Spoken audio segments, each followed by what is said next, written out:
welcome to tonight's Buzz, Words, and Music. My guest this evening is jazz pianist, West Virginia Hall of Famer, Bob Thompson. We're going to talk about just about everything under the sun. So sit back, enjoy the interview, and I'll see you on the other side. Hey, good evening, everyone, and welcome to another episode of Buzz, Words, and Music.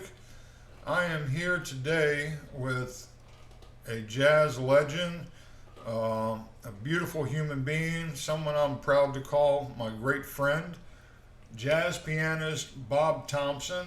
He's a performer, composer, arranger, producer, and co-producer, depending on what album you look at. But we'll get into, he's had such a storied career, and we're going to touch on quite a bit of it. So welcome, Bob. All right, Buzz. Good to see you, man. Good to be here. Yeah, glad to have you. We don't get to see each other in person too much lately, so. I know. But we're going to have to fix that soon. We're going to have to fix that soon. Absolutely. Yeah. Before we get into how we met, let's start with, how did you actually end up in music? Get started in any kind of career in music, or just, you know? Okay. Well, yeah, career in music was when I was in college. But how I got into music, I can remember this. This is going back now. This is back to the 6th grade. That's okay. Okay. All right. But when I was in the 6th grade, they took us over to the junior high that we were going to attend the next year, and for an assembly and for a tour of the building to see what it was going to be like. But anyway, we're sitting in this assembly, and the back doors fling open, and there's a drum roll that brings everybody up out of their seats, man. And then this drum and bugle corps comes down the aisle with the colors behind it, you know. And these guys had on the white gloves and a purple sash, you know, white pants. I said, man, I got to do that. I got to do that. I got to be a part of that. So that summer, I got a Boy Scout bugle and learned how to play the bugle. And then I went down and joined this drum and bugle corps, you know, and it was run by the students. So they had the final say so of when you could play an assembly, you know. So that's how I got started. And then that led to the trumpet, you know, and then the trumpet led to me coming to West Virginia State. It was West Virginia State College to major in trumpet and instrumental music, band directing, that kind of thing. So, but it was, while I was on the campus, I got interested in playing jazz. And because they had a small jazz band. It was trumpet, tenor, piano, bass, and drums. And the piano player graduated. So, and the trumpet player was ridiculous. He was outstanding, you know. So I knew the trumpet spot was closed. So I just started fooling around with the piano. Really? And that's so I could play with him and try to learn something about the music. And once I started playing piano and could play harmony, then I realized that this was my home. This is where I needed to be. You know, that was the instrument I wanted to play. Well, you know, again, we have a similarity there, because I didn't get into piano until I was in college as well. And it was the same kind of thing. I put my hands on it, and for some reason, I just felt connected to the instrument. Yeah. And haven't looked back since. Yeah. Do you still play trumpet at all? No, I haven't. I haven't played trumpet in years. I still own one, but I haven't played it in years. But once you start playing the piano, you know, it's hard to go back. It really is, because I used to play some guitar, and you know, I was never great, but I could, you know, if I had to play in a little pop band or something, I could hold my own easily. Yeah. But I rarely pick up one anymore. Yeah. once I got to college, it was like the guitar just sat in the corner, Uh-huh. and then by the second year, it didn't even make the trip. So, Okay, I see. I see. so now you're from New York, correct? Yes, I grew up in Jamaica, Queens, New Yeah. York. Yeah. And were you when you were living there? Were you doing any musical gigs of any sorts, or? Well, it was a totally different thing. I When I was in high school, I sang in a group, a doo-wop group, which they call it doo-wop groups now, Right. Yeah. but it was called the Chanters, and I was the bass.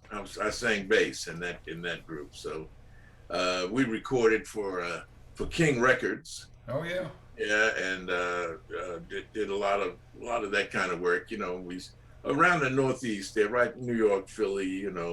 Yeah. And so that was the thing. And you worked as a copyist as well at some point, did you not? Well, yeah, that was during college. I would go back to New York during the summer, and I ended up working at a music preparation service, and which there were a lot of copyists there. They allowed me to make lead sheets. Those copyists then. I mean, that was an Yeah. art form, and those guys were absolutely incredible in what they did. But I was the go-to guy for whatever.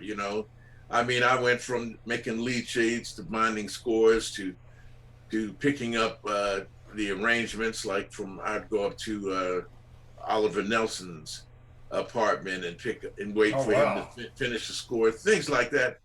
And then it went from that to, hey kid, go get me a sandwich, or and then, but the best part of my job was I had to deliver the music when it was finished to the recording studio, have it on the stands, waiting for the Right. sessions. Yeah. Get everything set up and. Yeah, and then I would, hang out in the booth and listen to the session until somebody said, "Hey, what's that kid doing in here?" And, but that was a great thing because I was working with these scores all day, and then I'd get to hear them in the studio, and so that was like an education, and And it was probably like, heard some amazing arrangers and. oh Uh, yeah. what were some of the sessions that you were kind of delivering for? Well, I was at Aretha Franklin's first recording session Wow. for Columbia. It was an orchestra, and they were going in a totally different direction with her. Right. She was doing standards like "I Cover the Waterfront" and things like that. Hmm. And uh, Interesting. yeah, so I never heard that record. I don't think it was ever released. But Melba Liston was the arranger on that session, and that was before. And then of course, they sent her down to Muscle Shoals, Right. And and she worked with Atlantic and. yeah, and then the rest is history. But Yeah. that was, We can find out in the movie now that it's out.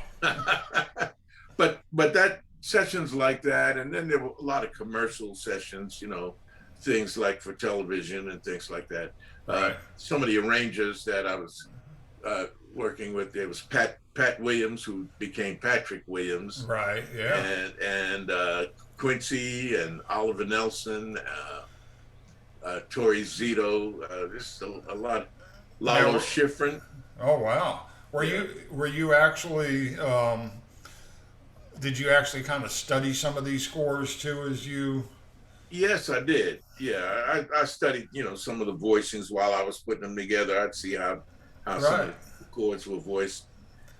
So it was almost like you got a great uh, education in arranging from Oliver Nelson, Quincy Jones, Lalo Yeah, Schifrin. well, yeah, it was You it know, was it was incredible, to be there to see that stuff. And this place that I worked, it was like the center of the music business right there in Midtown Manhattan, and right? Because and that's what yeah, years were these? early 63, 60, 62. So you're talking like the Brill Building being Yeah, down the. that was happening. Yeah, yeah, Yeah, so yeah.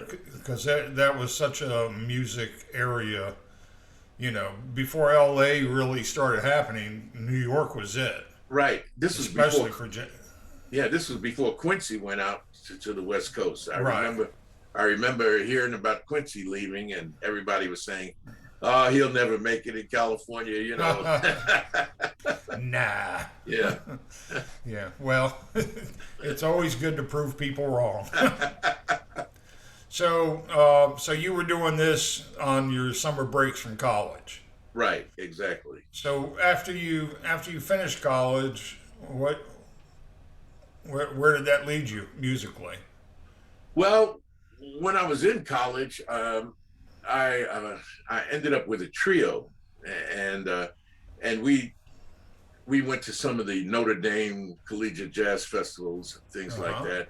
And my group won the small group competition one year. But anyway, that took us to some State Department tours over, overseas. We went to Algiers, and next year I went to Africa, to Nigeria, things like Nice. that. So, and Very then I cool. got to play with some other people. When I went to Algiers, we had a saxophone player, Bunky Green, who was a great educator. He ended up teaching at North University of North Florida, but fantastic saxophonist, alto saxophonist, Mm. and he was a big inspiration, Yeah. on me playing music. I think before I ran into Monkey, I was playing notes, Right. and Do you find that you're inspired or influenced more by pianists or horn players? well, at the time I was influenced by a lot of horn players because I was still in the trumpet frame of mind. So Clifford Brown was one of my Oh man. big influences. Clifford Brown, Kenny Durham, folks like that. But then, as far as the piano, at that time when I was in college, it was Oscar Peterson. Yeah, I think everybody wanted to be Oscar Yeah, Peterson. yeah, yeah. I tried to sit like him, try to, anything I could do. But but he was a big influence on me. Yeah, I mean, it just, you know, I always drew from more horn players than I did piano players Uh-huh. until very late in my development. I started going back because when I was coming up, it was like fusion. Now I had Yeah. no business trying to play fusion because the real fusion artists were really playing nothing more than bebop over rock changes. Yeah, right. There and you go. and I knew nothing of that language. So I always felt like a fish out of water there, just trying to play fast just for the sake of playing fast. And I'm not a fast player. So I started, listening to, well, obviously I'd always listen to Oscar, but I never had any sights on that. But, Yeah, you know, people like Joe Sample, Herbie Hancock, yeah, yeah. Bill Evans, those kind of people kind of helped me a little bit in terms of figuring out voicings and different ways to approach things. Uh-huh, uh-huh. And for me, uh, I kind of gravitated towards some of the more blues oriented, like Gene Harris Oh man, I and didn't folk like that. discover Gene until late, but man, I love him. Yeah, yeah.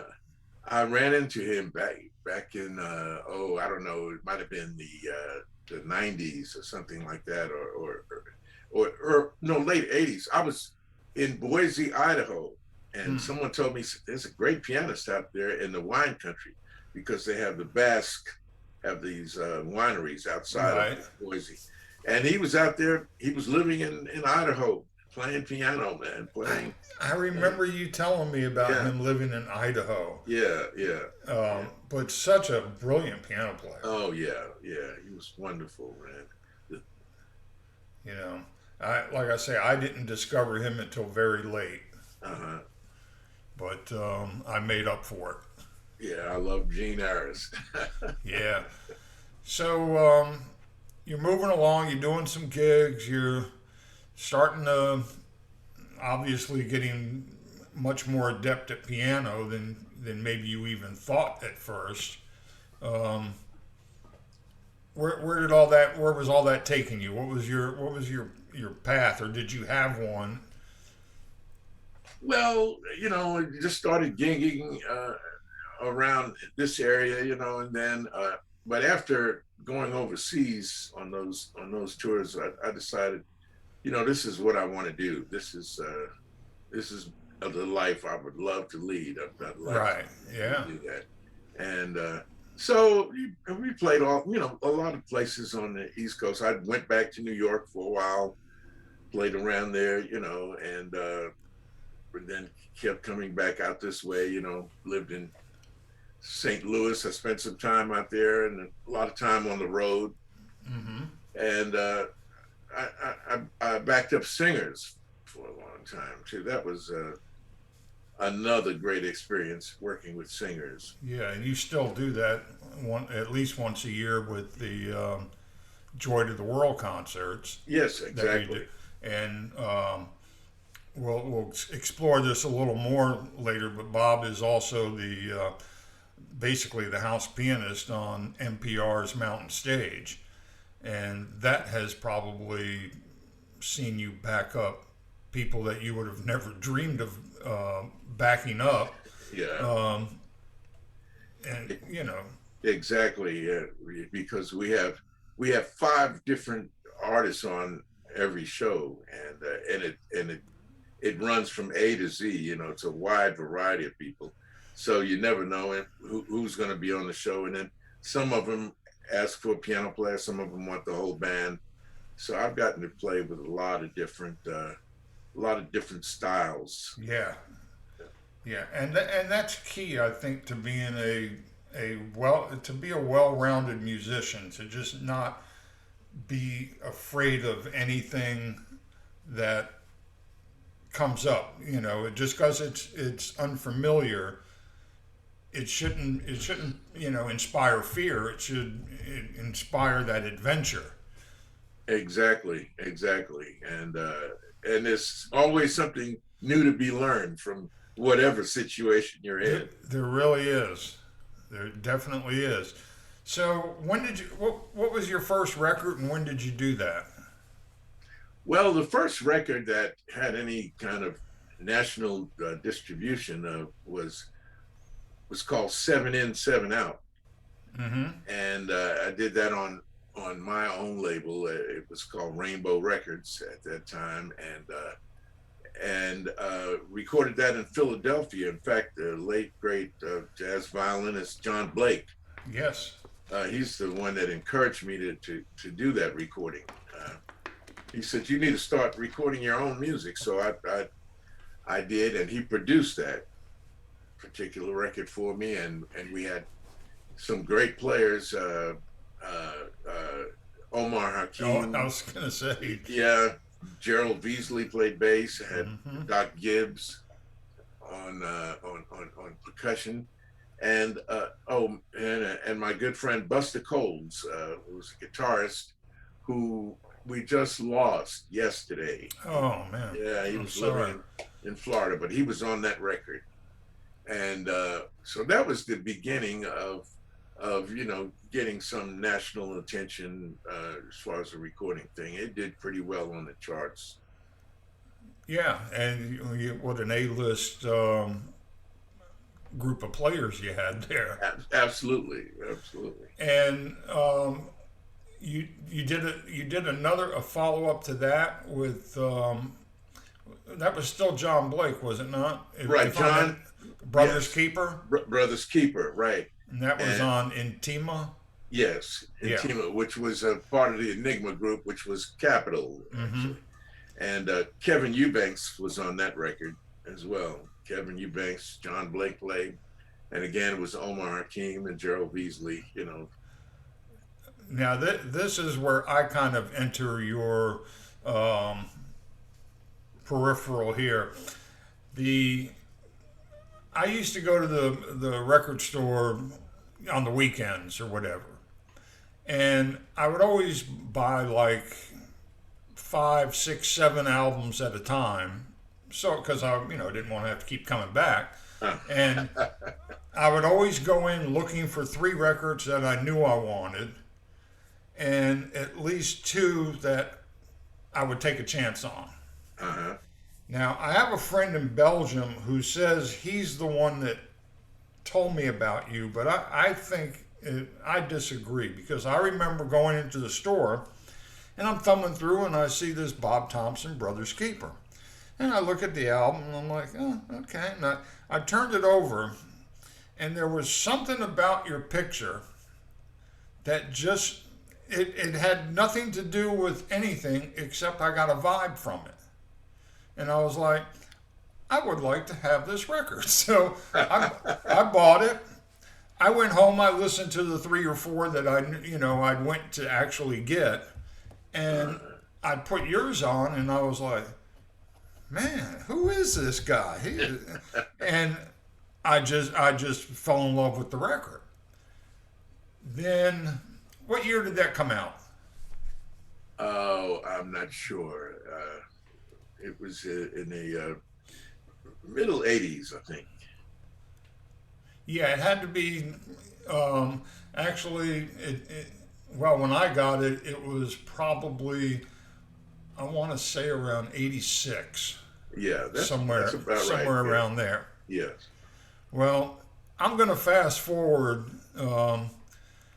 maybe 5 years, 6 years. I'm working at Ichiban Records, and I used to get submissions every week. I mean, I'd get anywhere from 30 to 60 tapes that people wanted, sent in, that wanted me to hear them. Mm-hmm. So I was always one of those people that I hated that when I used to send stuff out, nobody would listen to it. And I used to just go, why do these people have a job? So I'm like, I'm listening to everything that crosses my desk. All right, that changed a little bit after you start getting inundated with hundreds of tapes. But one day I was cleaning out my studio room, the room I had inside the studio, and I'm just popping stuff in. And, I always give everybody one song. And so I get to this other, and I open the envelope, I pop the tape in, and I hear this music, and I'm like, oh, this is nice. And I kept letting it play, and I was like, man, I know this guy. And I look on the envelope, and I see a different name. It was your manager's name, because I guess he's the one that sent it. Oh, okay. And I was like, well, I guess I don't know him. And that's who I thought the record was by. Uh-huh. And then I look inside and I start pulling out the rest of the press kit. And I'm like, it's Bob Thompson. So I immediately got on the phone with Ichiban and said, we're going to do an album on this guy. I didn't even make it an option for them to tell me no. And, John was like, yeah, go for it. So I remember I called you directly. I remember. I overshot the manager. I had to go right to the source. And I don't even remember what year that was, Bob. Maybe 91-ish? Could be, yeah. But yeah, I think that's right. But then that started our whole span of records that we did, and the first one was Love Dance. That's right. That's right. Yeah. And, many good years. Yeah. Yes, many. Yeah. The thing that's really, really weird, that you and I have always had this thing, and I'm sure this happens to other people time to time, but right from, seeing your record in the store to when we first started talking back and forth about doing your record, we had multiple lines in the studio, and there would be times I would be calling you, and somebody in the other room would go, hey, Buzz, line 2, Bob Thompson. And I'm like, oh, okay, I'll put this down. And that happened to us Oh, hundreds many of times, yeah, many times. and it still continues to this day. Yeah, yeah. Well, Um, there's something there, man. There's something there. I believe that. the one of the first times you came over to my house at the time, um, you walk in and you go, I got one picture in my house, one poster in my house, and that's it. It was the Mount Hood Jazz Festival. Uh, Yeah. and then when we were trying to solidify some dates, we took out our respective what'd you call those things at the time? Oh, it might have been a Palm Pilot or something That like that kind of thing, yeah. that. Yeah. And we had the exact same one. Yeah. Yeah. And then and I had a clock in the bathroom, and you came out of there going, "Hey, I got that same clock only in white. Mine was in black or something." So we've just got all these little weird connection things, but it seems to transfer to the music right from the beginning. Yeah, I think there's definitely a similarity in our tastes. I think we both like melody, you know, Yes.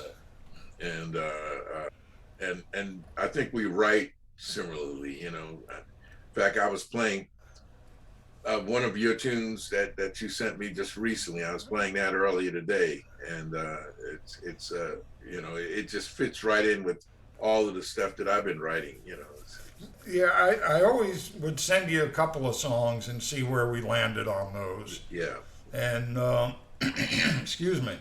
So yeah, you recorded. You know, you write. Um, I'm always honored when you go, "Hey, I'd like to do that," because you write as well, and you know you do such a wonderful job on that. That you know, anytime you record one of my songs, I'm floored. well, yeah, well, you're a great writer, man. I enjoy playing your music. Well, when we recorded Love Dance, now, and this is something I've probably never really talked with you about, so this might be new information for you as well. But I had this deep respect for you and your music, and when you guys came into the studio, I kind of just sat behind the glass and I wasn't singing anything for the first few songs. I was just like, I'm going to let them do their thing. You know, they'll work it out. I was basically too intimidated, and because I mean, you had Dwayne Dolphin on bass, um, Oh yeah, yeah, that's right. and who was the drummer on that first record? Oh, Is that was it wasn't? Rodney I'm Holmes? thinking it was Rodney. Yeah, we had Rodney Holmes on So drums. you know, it's like, what do they need to hear from me for? And then you got around to cutting the tune I had on the record, Uh, and there was something happening. And I was telling the engineer, man, I wish that you know. He's like, dude, you gotta speak up. I was like, yeah, I know. So I went out in the room. I remember specifically, I went out and I was like, you know, and I'm probably shaking. I'm like, Bob, you know, if you tried this, and you were like, oh yeah, we can do this, blah blah blah. And the next thing you know, I just felt like the fifth guy. I was the fifth Beatle or whatever at that yeah, point. yeah, Um, all my fears and whatever. yeah. Well, we've always worked well together, though. You know, it's and lots of times that thing between us carries over because uh, we both would suggest the same thing almost simultaneously. Yes, I remember on the third album, I believe that we did, Every Time I Feel the Spirit. You recorded Sometimes I Feel Like a Motherless Child, and you would after we would do the recording sessions, you would go home, you would kind of live with it for about 2 weeks, and then you'd come back and we'd get together and we'd mix. Well, you came in. I was in my little. I had a room off to the side of the studio, and you came in there, and I'd been working on some stuff, and you said, you know, I've been thinking. I I think it would be really good if, and I hit play, and I had done a string arrangement for, and you were like, "I'll just go in here now," and but yeah, we were all we we were always kind of on that same page. Yeah, that's still one of my favorite things that we did was that sometimes I feel like a motherless child. Yes, and I think one of my greatest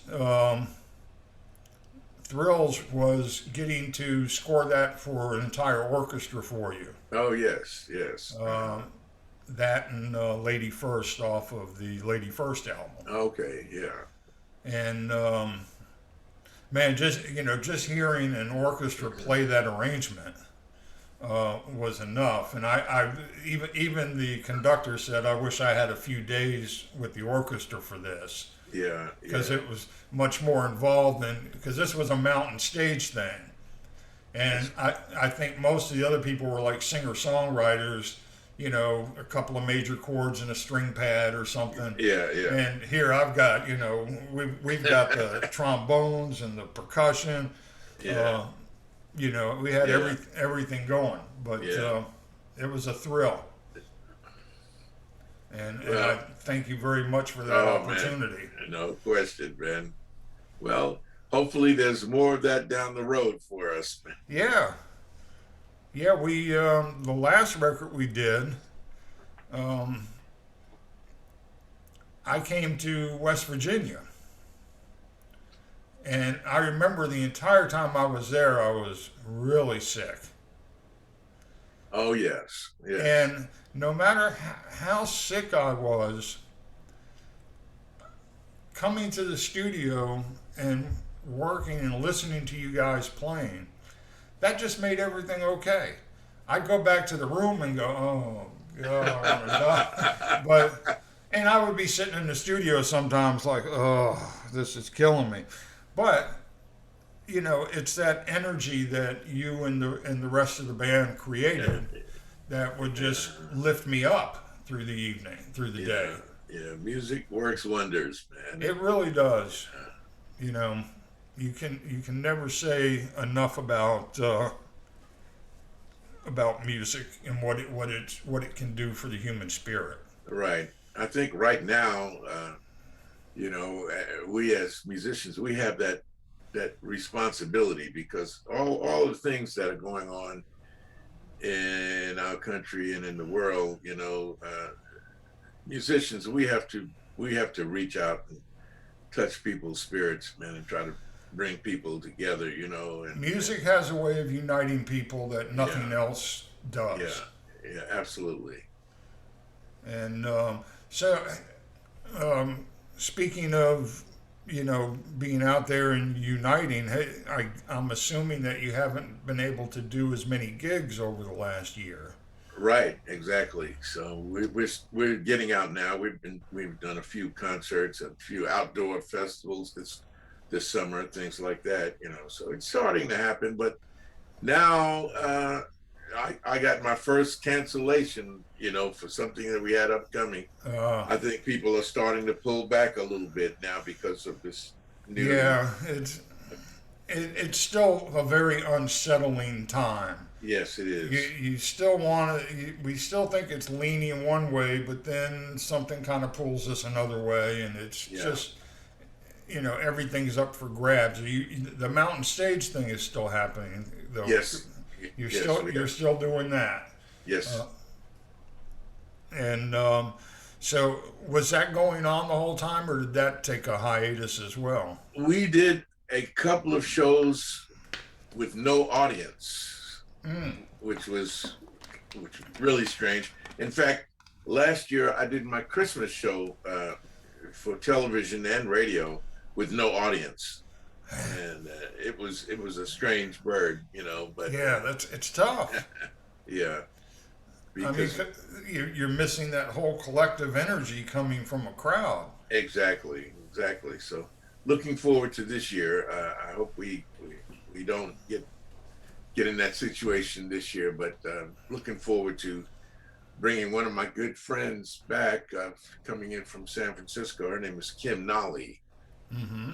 great singer, and I thought that this was a great way for us to come back into a live show with an audience with her.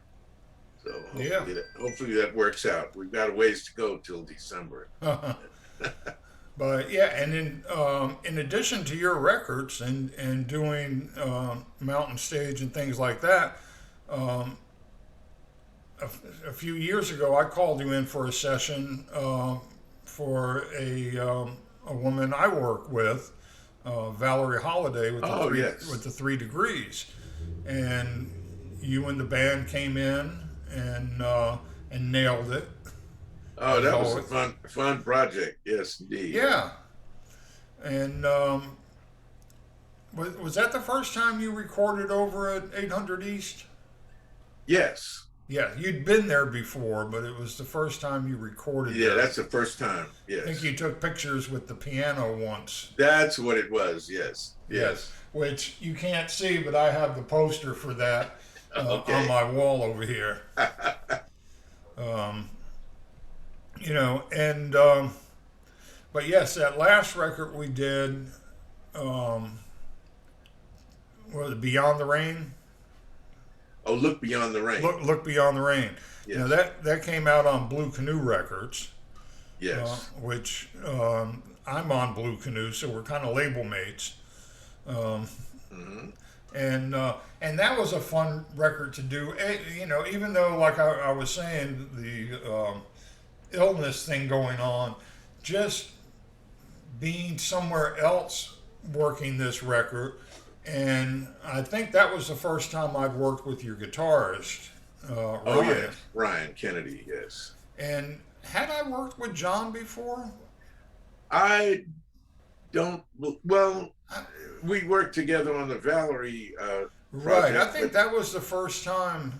yeah, that you worked with John. Yes. Yeah, because you've had a few different bass players and stuff, but Timothy Courts has been your drummer now for quite some time. Right. Exactly. So you it's called the Bob Thompson unit. You definitely are more of a unit now than you've probably been in a long time. Yes. So because you all got bleh, all of you do shows together. Right. Uh, It's been the same group for quite a while now. yeah. So now you do a little teaching as well, right? Yes. I do a little teaching. Well, more privately, but I did teach for a while at different colleges. I taught at Ohio University for a little bit, and the University of Charleston. I did, and then I go to colleges and do workshops and seminars and Sure. things like that. But um, but I've been teaching over Skype, this past year, Yeah. has really been interesting, and but I've enjoyed that actually. Now, what type of students do you take on? Are you are beginners or people who are intermediate or have some? Yeah, mostly intermediate, but and they're not all piano. Like I have a young lady who's a saxophonist. She plays tenor sax. Ah. I've been working with her for quite a while now. I mean, over the past year, Mm-hmm. and then there are people who just want to study theory and jazz harmony and things like that, Right. just to get a point of view of the elements of music. So Well, I think the biggest testament to your teaching is your drummer, because I've never heard anybody sit down at the piano and sound more like you than he does. yeah, he's a great musician. He really is. Yeah, Um, I met him when he came out of high school, and they called me over to the University of Charleston. They said, we've got a student that wants to study jazz piano, and so I went over and started teaching him then. And then I was getting ready to go to Switzerland on one of those tours that you know about. yeah. And so I asked him, I said, I'm looking for a drummer. I'd like to take somebody from town here. I need a drummer and a bass player. And he said, I'm a drummer. Huh. And I said, oh, really? Okay. All right. be back over here at 3 o'clock with your drums and bring a bass player with you, you know. Right. And he's been playing drums with me ever since. Wow. Yeah, that's a great story. It's funny how people come into your life when you need them or don't you don't expect them, but there they are, Yeah, and yeah, it's a godsend when they're there. yeah, absolutely. So now you've done you did some tours. I know you would go over to Switzerland a lot. Um, where'd you play, in Davos? Oh, we played at Lycabod, Lucerne, Oh yeah. uh, uh, Arosa. Oh yes, Yeah, yes, yeah. yes, You have a Arosa. song called Rosa. Yes, exactly. Right. Wrote that when I was there. Yeah, yeah. I have a song that I wrote when I was in San Moritz. Oh, So okay. so it must be something about the country that inspires writing. It is inspiring. Yeah, Yeah, it really but is. any projects coming up in the future? Well, I've been writing a lot this last year since I've been kind of on lockdown, and so that's what I did with my time. Is Yeah. so I'm hoping that we get to work together on this new project. I'm calling it Rebirth Hmm. because the name of one of the songs, but it is kind of a rebirth, after being in this hiatus, coming back out and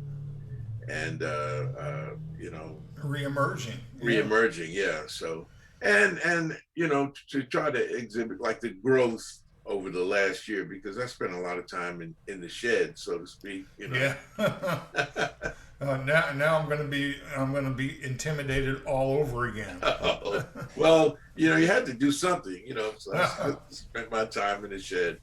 Yeah, I did a little bit of that. Since I don't really perform out anymore, I don't feel a need to build my chops up as much as my um, harmonic and all the theory Yeah, approach. yeah, that's the kind of thing I was doing mostly, was developing my harmonic concept and exploring some new avenues as far as that's concerned.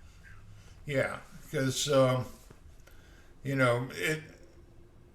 I haven't thought about doing a gig in so long, and this is the first time in 20 some years that I haven't gone to Japan, Hmm. and it's not happening again this year. So I don't know if I'll ever make it back there. You Mm. know, um, I mean, I'm sure they'll be open by next year. At least I hope. Hopefully, yes. But you know, I'm getting up there too. So Oh, those tours are grueling. People always have this glamorous outlook on the life of a touring musician. Uh, it's got its pros and cons, and I'd like to think the pros outweigh the cons. But man, you just don't get sleep. I know, especially when you're crossing time zones like that. Yes, Yeah. yeah. By the time you recover, it's time to move on to the next. Exactly, and then then you're in a whole other country or whatever, and so then you've got to go back and forth with language. Hmm. Even though I can say please and thank you in just about any language, but I feel that's all you really need.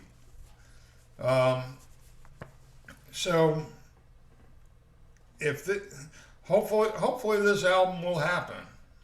Um, and I'm thrilled to be a part of it, as always, because on every album we've done, we do one where produced by Buzz Amato, Bob Thompson. The next one is Bob Thompson, Buzz Amato. We keep alternating the titles, Yeah. um, because you're obviously your input as a musician and everything. I think there's only been one time that I can actually remember where we kind of butted heads on something. Do you remember? I don't know. I don't know what project that was. It was on Lady First, on the Okay. song. We had strings, Okay. and we only used, I think, a quartet. I think so. Yes. I probably should have stacked them and made them huge, but as strings are apt to do, they always play sharp. So there, you had this is too out of tune. I can't have this on my record. And I'm like, it's the natural sound of string. And we went back and forth, and I think we let the engineer make the decision. And I think he copped out and compromised. He put them in the mix, but he put them low. Because I really wish at that point we had a budget where we could have had real strings on Motherless Child. Yeah, that was such a beautiful arrangement. That just, that's one thing I like about arranging around your playing, because I do think because we come from similar places musically. I always tell people if I had chops, I'd be Bob Thompson. And so when I hear you do something, it's like it makes perfect sense, and it makes perfect sense in an arrangement. So it's kind of easy to write to that. I have a process where I have to listen to something constantly until the whole thing disappears in my head. I can't just work from one little line or a phrase. The whole arrangement, I have to hear it in my head. The whole thing, yeah. Then I can do it. So, and your playing always, it's an easy centerpiece for that. Okay. Because I can kind of anticipate where you're going. And what's that line we used to use in the studio? Hey, I kind of like what you were going for there.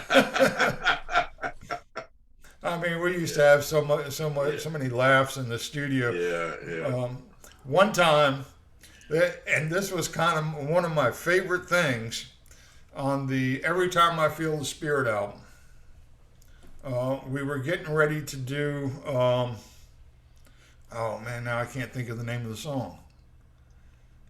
It's the last song on the record. Okay. Yes. This is what happens, people, when you do too many albums together. I know Swing Low, Sweet Cherry. Swing Low. Yes. We had Count on that, and we had Nettie both playing percussion. Right. I don't know if you know this, but Count passed away last week. Oh, I didn't know that. No. Yeah. Oh, So, my goodness. Yeah. but the original concept was to have this wall of percussion and then have you playing Swing Low on the piano. And for whatever reason, we had a lot of toys in the studio. And one of them was one of those old speaker things that was kind of like a reverb. And Oh, yeah. while the percussion was going on, you were kind of hearing your part in the head, and you were just like, Swing Low, Sweet Cherry, and coming through this little Oh, yes. Yeah. toy Right. reverb kind of Yeah. thing. So I guess especially when you get towards the end of a session, and we'd probably been there, for 12 hours. I don't know who suggested.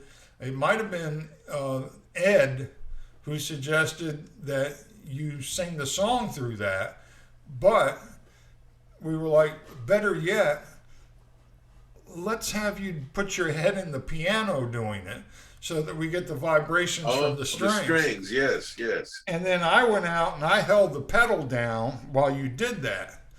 And I wish there were camera phones and stuff back then, because just picture, Bob is a big guy. How tall are you, Bob? 6'2". Yeah. 6'2", but it's a big 6'2". He commands a room when he goes. Well, anyway, you watch this big guy with this toy reverb thing in his hand, leaning inside the lid of a piano, humming to Swing Low. I'm out there holding the pedal. We decided not even to put your piano on it. Yeah, that's right. That was the record. That was the last thing we did on that record. Yeah. And everybody dismissed it except one reviewer. This just shows you how people will concoct a scenario. Said this is probably the closest thing to how that song was originally done because it was just percussion and a distant wailing vocal. Yeah.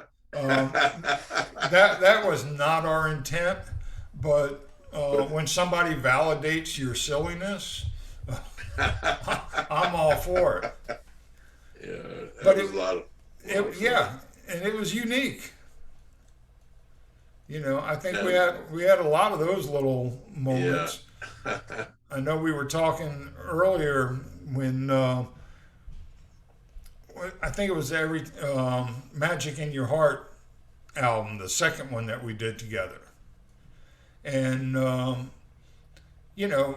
sampling was just coming about then, and you had Dwayne Dolphin on bass, and Dwayne, great player, very serious cat, and I think was it the song he wrote?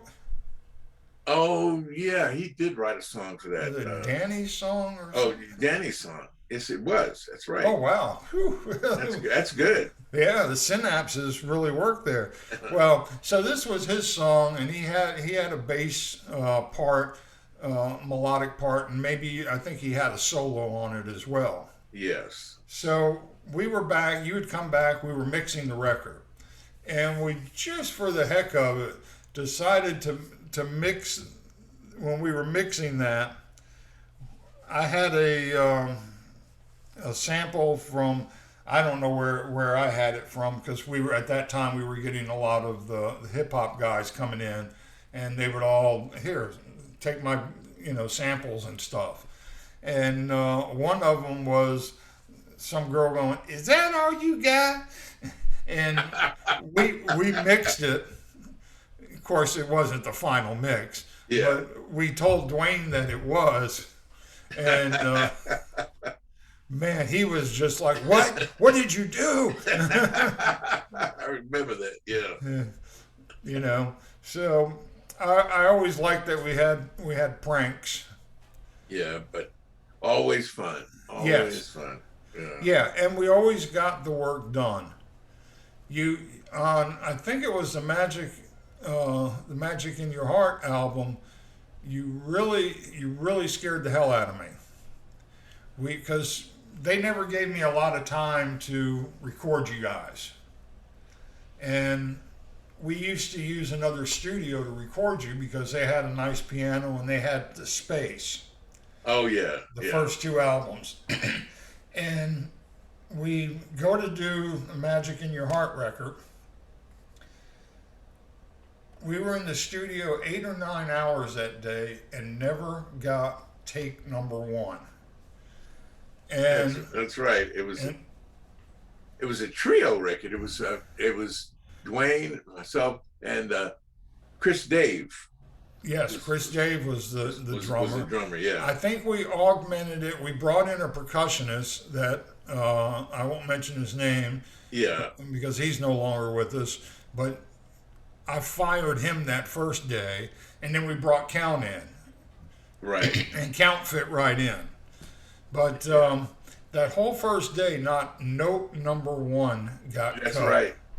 And I'm sitting there going, "Oh God, this, now I've got to record an entire album in a day."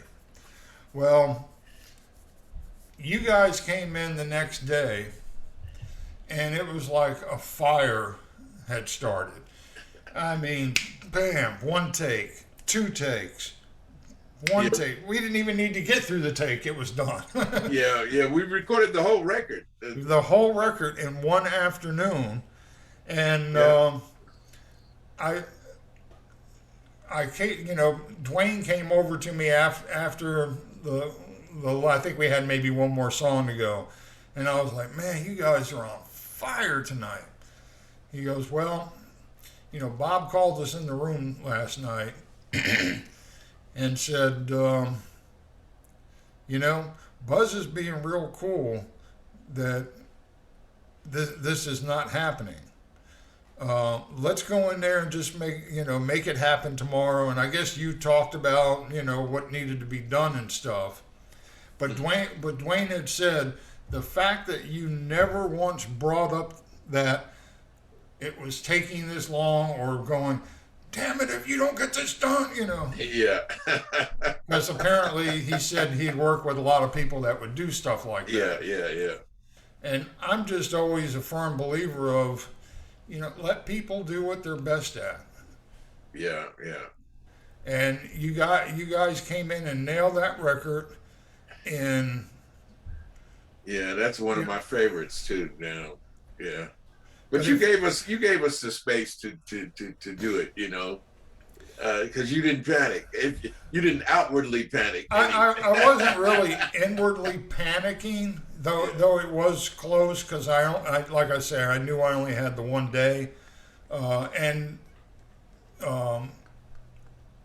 Mark, the engineer at that time, Mark Richardson, I had remarked. I kept saying to him, do you have tomorrow open if needed? And he was like, no, man, we're booked, I was like, okay. So this has got to happen. And it did. But if you notice, the next couple of albums that we did at the studio. I rented a piano, and we did over at Kala. Oh yeah. So that if you needed 3 days, no Yeah. problem. You needed 5 days, we're here. Yeah. You learn as you go. Yeah. But every outfit that you've come in with has been nothing but professional musicians. That's G saying hello. Okay. Hey, G. Bob says hello. All right. Now just chill. Yeah, you've always come in with fantastic musicians, and and it's just always a pleasure to work with you. And I really hope we get to do this next one. Yeah, I'm looking forward to that. And always enjoy working with you, Buzz. And I know that we're going to get another opportunity. So I think this next thing is going to work out, and look forward to making more music with you. Yeah, you too. I know we'll just make it happen whether it works out or not. Absolutely. One way or the other. There you go. And one other thing, you never played solo piano until, was it Love Dance album? Maybe Love Dance. Yeah. Yeah. Why was that? Why were you always shy of playing solo? Well, at that time, I hadn't played much solo, and now I've been, playing a lot of solo. But back then, I guess I was intimidated with the solo idea, and but I think that was another accidental thing. I think I was just playing. Yeah, and you recorded it. Yeah. And it ended up on the record. And then for every album after that, you always brought something in to play as a solo. Yeah. So, that's a good thing. Well, but I said you gave me an idea for this next record too. Okay. All right. Well, that's the way it works. All right, Bob. Well, I'm gonna let you go. I've got a cat staring me down because it's apparently it's dinner time for her. Oh, okay. Yeah, we can't interrupt that. Even though she's a half hour off from dinner. So, Well, this has been fun, Buzz. Enjoyed yeah, talking to you, man. yeah, absolutely. Anything, any advice you'd like to leave for any young musicians coming up? Oh my goodness. Make somebody feel something. You know, if you don't make somebody feel something, it doesn't matter. I remember. I'll tell you one story. Sure. Back in the I think it might have been in the '70s. I had a band and we recorded some music and it was on a reel and I took it to New York because I had that connection with New York. So I went back to the place where I worked and he made a phone call and within the hour I was on my way over to United Artists to talk to Jerry Jerome or Henry Jerome, who was the president of United Artists. And he welcomed me into his office and he put my tape on and he listened to 15 seconds of each song, and he said, okay, I'm going to tell you. He said, this is nice music. It's great playing, great writing. He said, but if I wanted to put this out, I could make a couple of phone calls and I could have something like this on the street, next week. He said, but now that you've been to my office, you can come back anytime. Whenever you're in New York, you don't have to call Sam. You just come directly here. He said, but when you come, bring me something that if I want to put it out, I have to have you. Mm. And that was the biggest lesson I ever got. That's actually a very deep and great lesson. Yeah. So of course I was crushed, but then but after a long period of time, I realized how great a lesson that was. Yeah. So be yourself and put yourself into the music, because if you do, then there's nobody else like you, and it's going to be different, and it's going to, and that's the only thing we have to offer is our individuality. It's just like a singer. When you can turn on the radio and hear a singer and she can sing a few notes and you say, oh yeah, that's so and so, Yeah, when you have your voice. That's so don't be afraid of your voice. And a lot of people are afraid of their voice. I was too at first. When I would hear myself being recorded, I'd say, oh no, but because it was like looking in the mirror. Oh yeah. Yeah. With your clothes off, so don't be all afraid. The lights on. Yeah. Don't be afraid of your voice. Be yourself and bring that to the music. And that makes it special, and it makes it unique, and it makes it something of value. Yeah, that's very good advice, because nobody else can be you but you. Exactly. And discovering that voice is a journey. Yeah. You can. I'm sure if I heard anything prior to your recordings, I would hear your voice in there. But even over the 5 albums that we've done, I heard your voice get stronger and stronger. Oh. So I think it's very important for an artist to, like you said, just kind of be yourself, be in the moment of yourself, and yeah, absolutely. So, good lesson learned there, even at the expense of you being crushed. But most lessons worth exactly will crush you. Yeah. So, all right, Bob. Unless you have something else you want to talk about. No, I think I've just enjoyed this, man. It's great hang out with you, man. We'll look at this as like a part 1. Okay, Buzz. And get to the real deep stuff in part 2.